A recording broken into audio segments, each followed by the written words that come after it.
Okay, we are starting off now with Hebrews chapter 12, verses 18 to 21, a description of the old covenant. I'm gone. You have not come to a mountain that can be touched and that is burning with fire, to darkness, gloom, and storm, to a trumpet blast, or to such a voice speaking words that those who heard it begged that no further word be spoken to them, because they could not bear what was commanded. If even an animal touches a mountain, it must be stoned to death. The sight was so terrifying that Moses said, I am trembling with fear. That's a pretty vivid description of what happened when God came down on the mountain, on Mount Sinai, and spoke to Israel. But let's kind of set the scene for this and figure out exactly where Israel had how did they get to this point?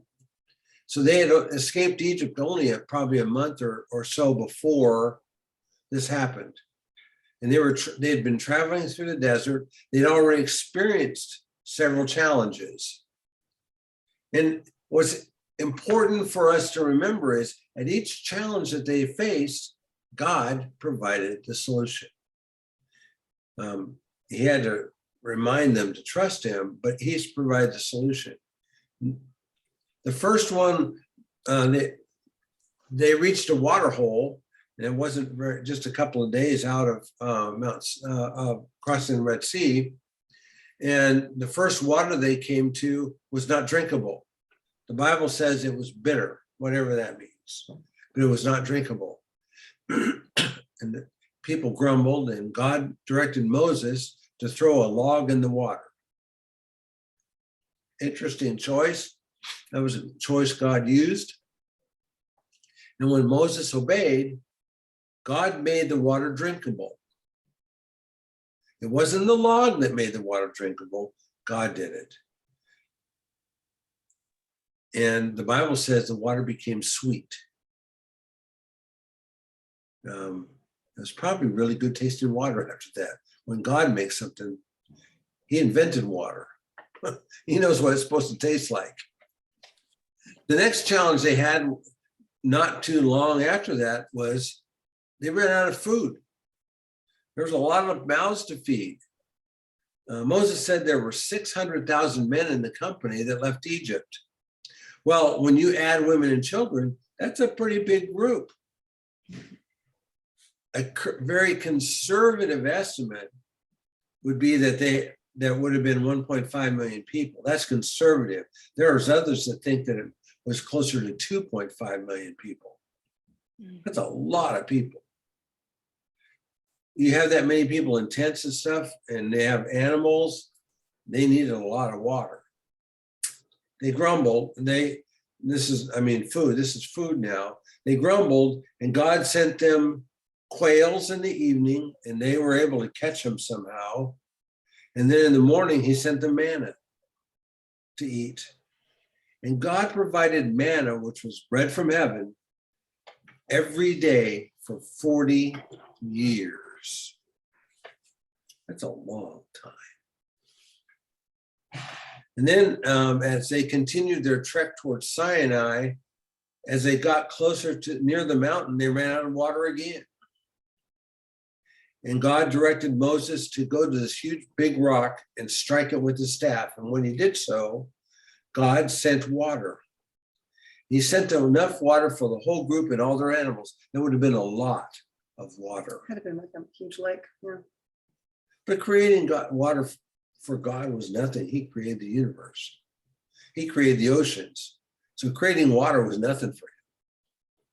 And then the next challenge before Sinai was they were attacked by the Amalekites. And God used Joshua, who was the leader of the army, and Moses to defeat the Amalekites. If you remember that story, Joshua was out there leading the army, and Moses was up on a mountain watching over it. As long as he had his arms up over his head, they won. When his arms started sagging down, they started losing again. And so two guys, Aaron and Hur, had to hold his arms up. Can you imagine holding your arms up for a long, full day? I can't even imagine it. But through it all, they defeated the Amalekites. And then they reached Sinai.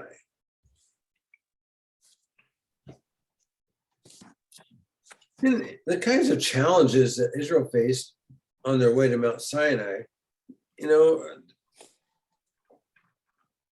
they can be, you know, we come in these kind of challenges. I mean, there are times when it looks like, you know, it looks dire, just like these people were dire.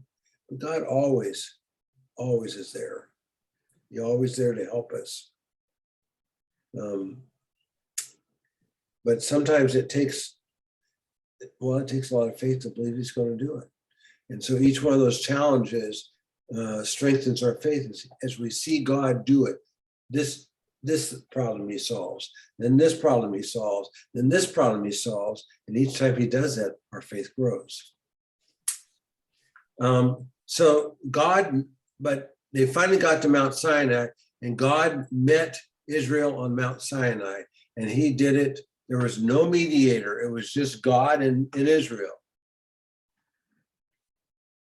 It was a terrifying event for them. The mountain was completely in flames and surrounded by dark clouds with a lot of lightning and thunder. And this went on for many days. And God warned Moses to set up a perimeter around the mountain to keep the people from trying to climb the mountain.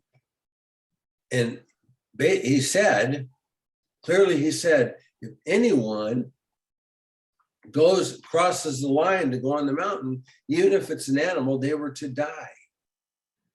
They were to die. It was just serious. It was terrifying.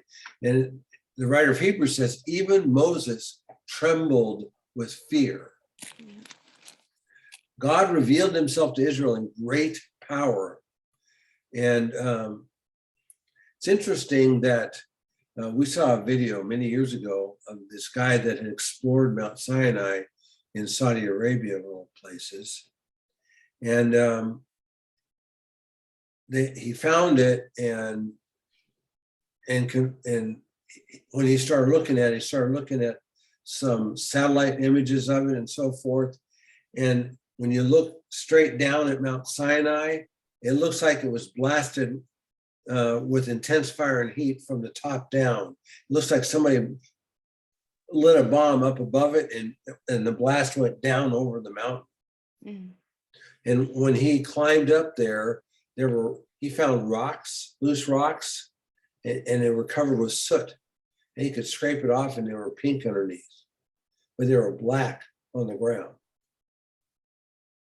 And Mount Sinai is not a volcano, not even close to any volcanoes. No, it's not volcanic. Not a volcanic mountain. So the old covenant was made directly between God and Israel. Again, no mediators. It was just between God and Israel. And Moses became Israel's representative, but before Moses went up on the mountain, God literally spoke to all of Israel. So however million people there were in the camp, God spoke so they could all hear it. Can you imagine how loud that was? God spoke the 10 commandments out of the thunder and out of the mountain. And they were terrified. And they said, please don't let God talk to us anymore. We're all going to die. They thought they were going to die. Every last one of them thought they were going to die. It's a terrifying event. The problem was God's holy, and the people could never live up to God's holy standards. And so Moses became kind of the spokesperson, but he wasn't a mediator. And a mere 40 days after entering the covenant with God, because they told God, whatever He says, we'll do. They said that. And 40 days later, when Moses was still up in the mountain, they had Aaron build them a golden calf to worship, and they completely violated the 10 commandments. The first commandment, love the Lord your God with all your heart, with all your soul, with all your might. No other gods. And have no other gods before me. First commandment. And it's no wonder God was ready to wipe them out. So you kind of get a gist of what the old covenant was. It was very direct from God. Here's a holy God, He's speaking directly to people. He's showing them what his holy standards are. And the Apostle Paul in Romans makes it very clear that what the law does is it shows us that we're sinners. And it shows us that we can't live up to God's holy standards. Mhm. So now let's contrast that with the new covenant. And someone read Hebrews chapter 12, verses 22 to 24.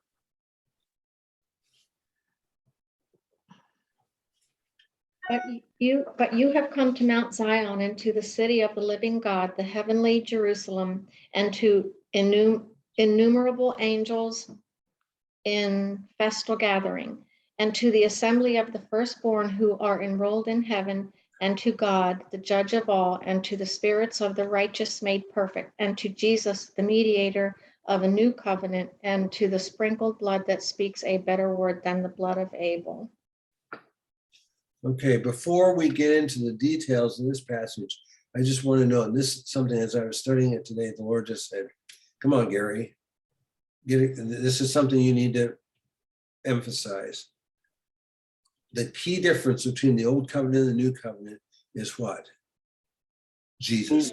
Mhm. It's Jesus. We're going to get into that more in a minute, but he's the mediator. So he stands between us and God. When God looks at us, he sees Jesus and the sacrifice he made for us. And Jesus met God's holy requirements to make us clean. So when God looks at us, he sees Jesus. He sees Jesus' righteousness in us. And the fact that he's the mediator is a key to the new covenant. But the writer of Hebrews describes several things that show the vast differences between the old covenant and the new covenant. The first difference is Mount Zion, the city of the living God, the heavenly Jerusalem. So this is in contrast with Mount Sinai. So Mount Sinai was a place of fire and judgment. Mount Zion is a place of joy and peace. It's the dwelling place of the living God, holy, perfect, just, righteous. It's holy. And then Mount Zion, we studied it when we studied Revelation. It's in Revelation 21. It's described. It's the New Jerusalem. When he says Mount Zion here, he's talking about the New Jerusalem. And it's huge. Remember how big it is? It's 1,300 miles square and tall. 1,300 miles square and tall. I'm trying to come up with some way to picture this. First of all, when we lived in Virginia, we drove from Chantilly, Virginia to Omaha, Nebraska. It was 1,300 miles. And the New Jerusalem is 1,380 miles square and tall. 1,380 miles straight up is above the current atmosphere. It's 7,286,400 feet. In fact, 1,380 miles is higher than the altitude defined as low Earth's orbit by more than 100 miles. Other than lunar space trips, the highest orbit a human has gone, it was in a Gemini mission, was 854 miles. This gives you an idea of the enormity of the New Jerusalem or Mount Zion as described here in Hebrews. And the New Jerusalem is also magnificently beautiful. John describes it as being made of clear materials with crystal and diamond and all different colors throughout. And you get the idea that it's very light and the light is just shining out of it. It has 12 gates, each one made of an enormous single pearl. That's the phrase pearly gates. Yeah. It's lit from inside and it will never be dark, and it's not lit by electricity. It's lit by the absolute glory of God. Jesus who said, I am the light. That's right. And in John 14, 1-3, Jesus said he was going to heaven to prepare a place for us. The New Jerusalem is that place. Don't you look forward to seeing it? I do. The second thing that the writer of Hebrews says is that is this innumerable angels in festal gathering. What a difference between the giving of the old covenant. The old covenant was a time of terror.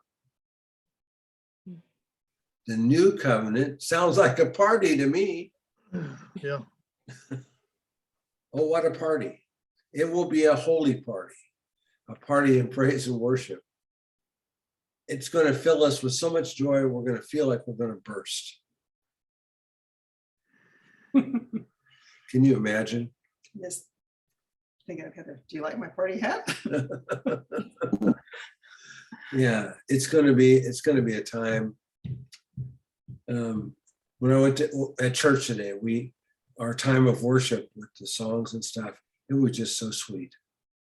And I was thinking, as I was studying this, I was thinking, can you imagine worship music that's 100 times better than anything that we have here on earth, and being able to just do that and entering into worship, true worship, without any sin distractions or anything in your mind, truly focused on Jesus. What a time that's going to be. Innumerable angels in festal gathering. Party. The third thing is the assembly of the firstborn who are enrolled in heaven. This is very important. Jesus is the firstborn son of God, even though he was never born, but he kind of holds that position. However, God has granted to each of us the same rights and privileges of firstborn children, even though we are only adopted children.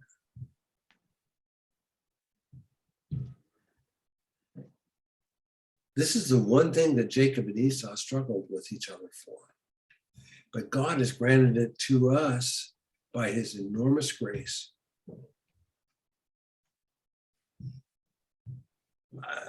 I can't even put words to describe this. I don't know how to describe it.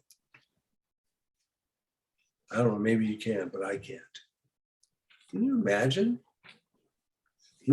We are sons and daughters of God. He adopted us into his family.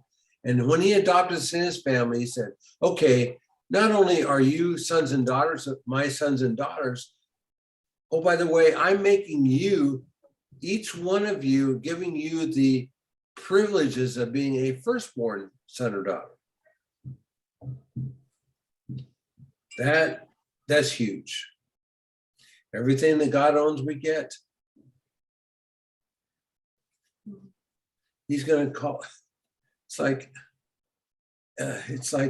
well, I can't describe it. It's too much. It's just too much. And we are enrolled in heaven, and we're in the book of life. Daniel speaks of the books in heaven in Daniel 7:10. The Apostle Paul mentions the book of life in Philippians 4:3. But the book of life is specifically mentioned in Revelation 20, verses 12 to 15. And he talks about other books. So there's many books in heaven. But the important book is the book of life, because only the people whose names are written in the book of life get to be with Jesus and be in heaven. If your name is not in the book of life, you're going to eternal judgment in the lake of fire. So our names as firstborn children of God are in the book of life. I believe the book of life is God's book. It's his database of everybody that's his firstborn son or daughter. everybody he's adopted are in that book of life. It's a big book. It's a big book, big database.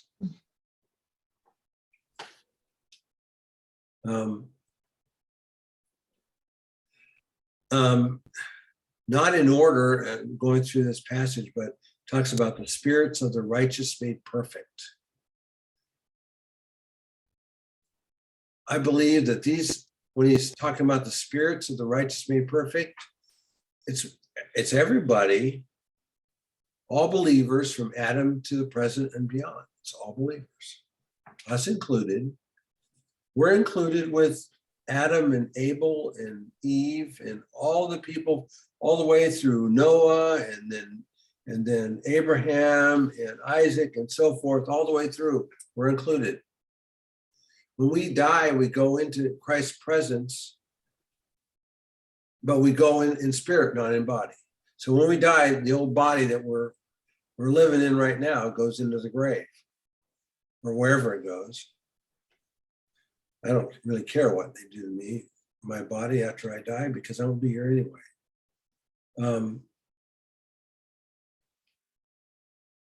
We've discussed previously about heavenly bodies that come at the time of the rapture, as prophesied by Paul in 1 Thessalonians 4 and Romans 15.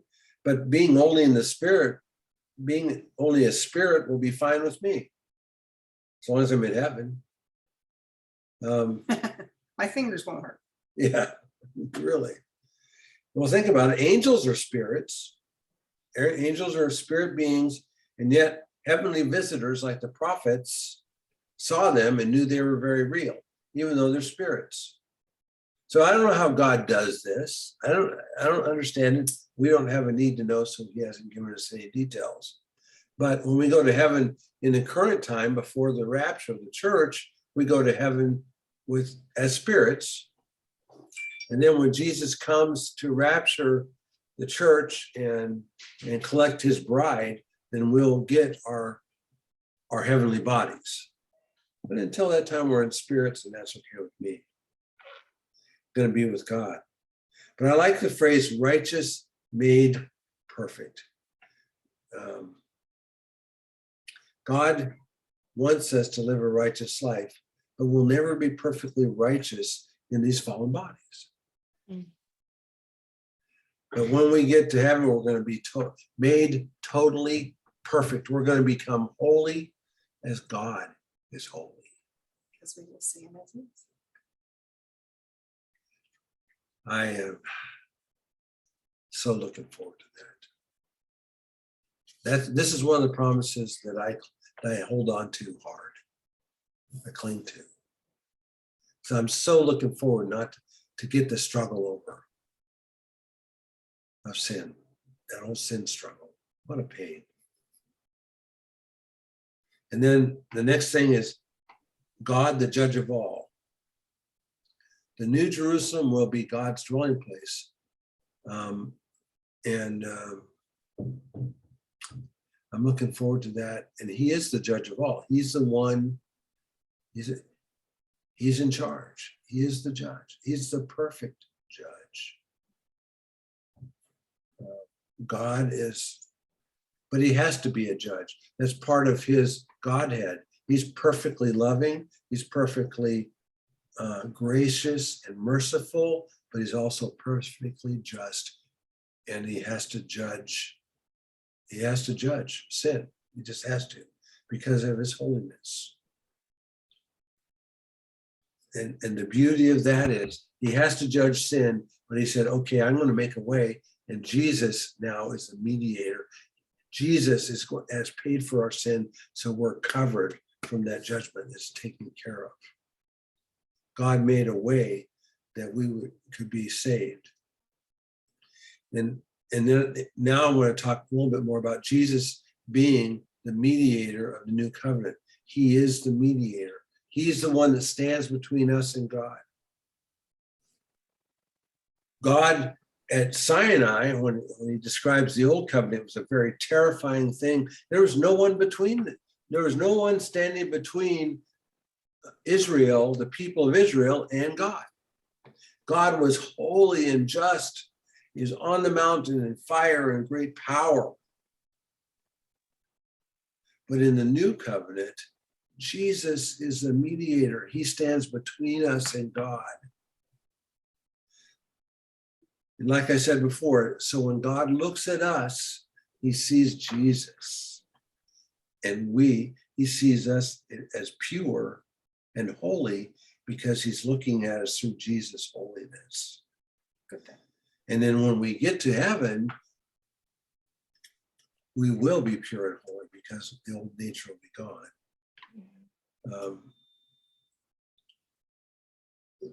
Jesus being the mediator is a key. It's absolute key to the new covenant. He is the absolute key. And then finally it says, here it says, he sprinkled the blood that speaks of a better word than the blood of Abel. Throughout the old covenant, blood was sprinkled on nearly everything. In Leviticus, God made it clear that the sprinkling of blood made things holy.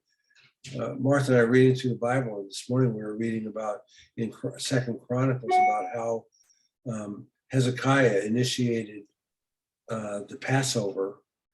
And the one thing that the priests and Levites were doing, they were sprinkling blood on the altar for the people. And the sprinkling of blood is just all through it.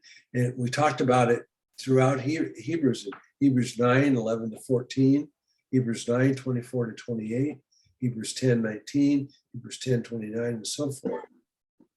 And in Hebrews 9, 22, it says that without the shedding of blood, there is no forgiveness.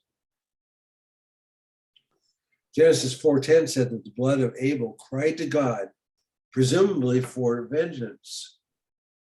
The difference between Jesus' blood and Abel's blood is forgiveness versus judgment. Abel's blood called for judgment. Christ's blood brings forgiveness and healing. So the primary difference between the old and the new covenant is forgiveness versus judgment. The old covenant amounted to judgment because in the old covenant, God's holiness was revealed in the law, which no man could live up to.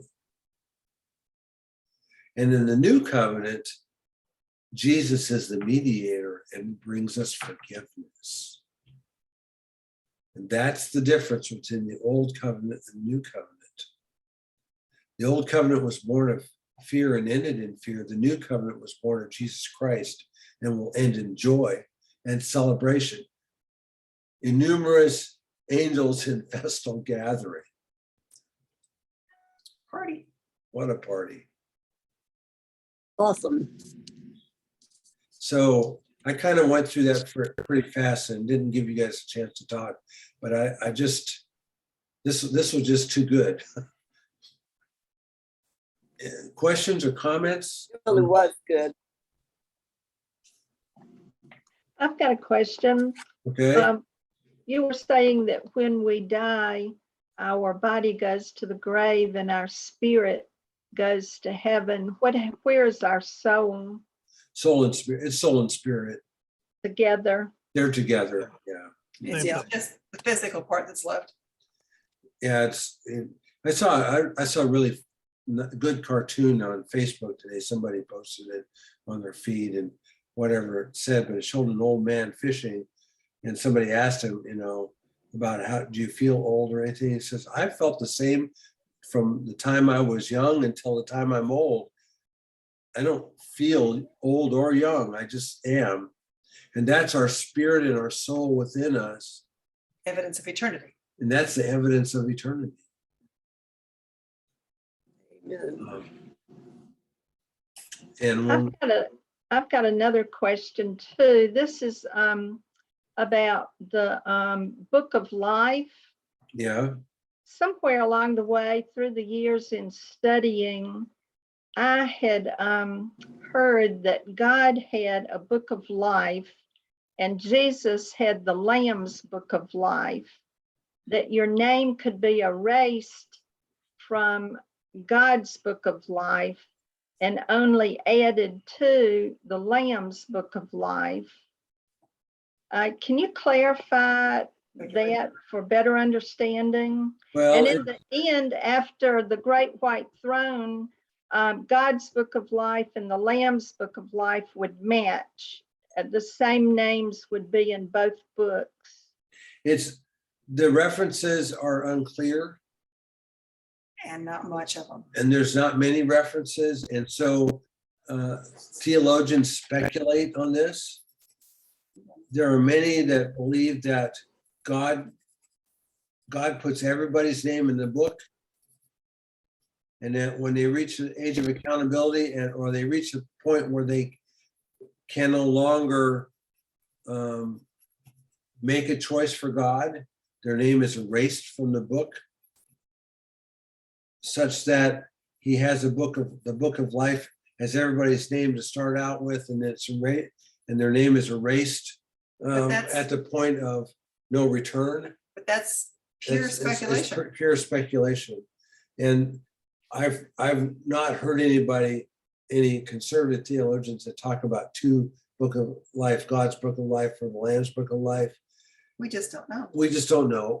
What we do know is there is the book of life, and we know that from Revelation. And whoever's name is not written in the book of life is going into the lake of fire. We know that. That's Revelation 21 or 20, Revelation 20. But how God manages those books, we don't know.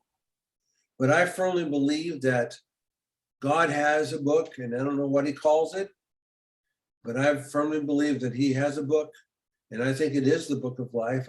I believe he has the book, and that our names, when we put our trust in Jesus, our names are inscribed in this book, and we're his adopted children. And that book includes all the people that he's chosen and who have, become his adopted children. And it's a lot of people.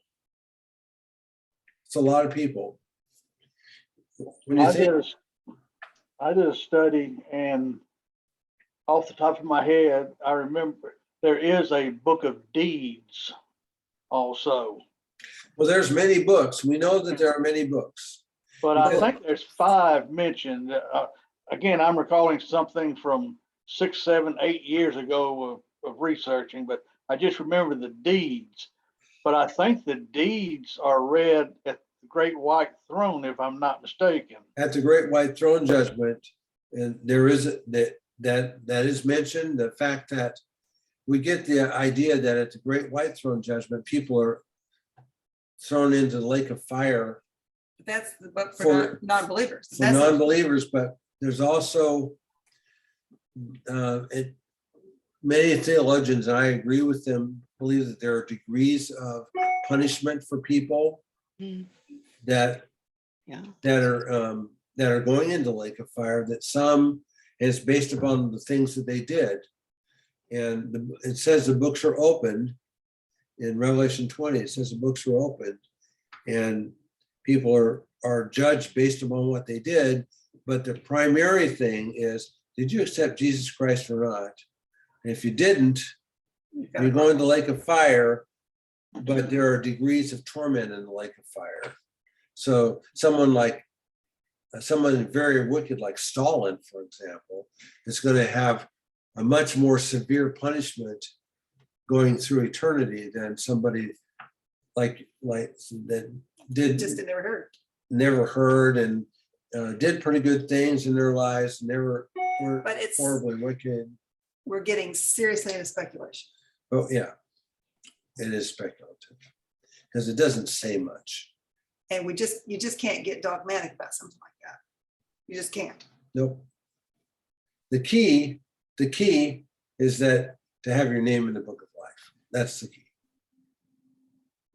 Yep. Any other questions? All right, I'm gonna stop the recording.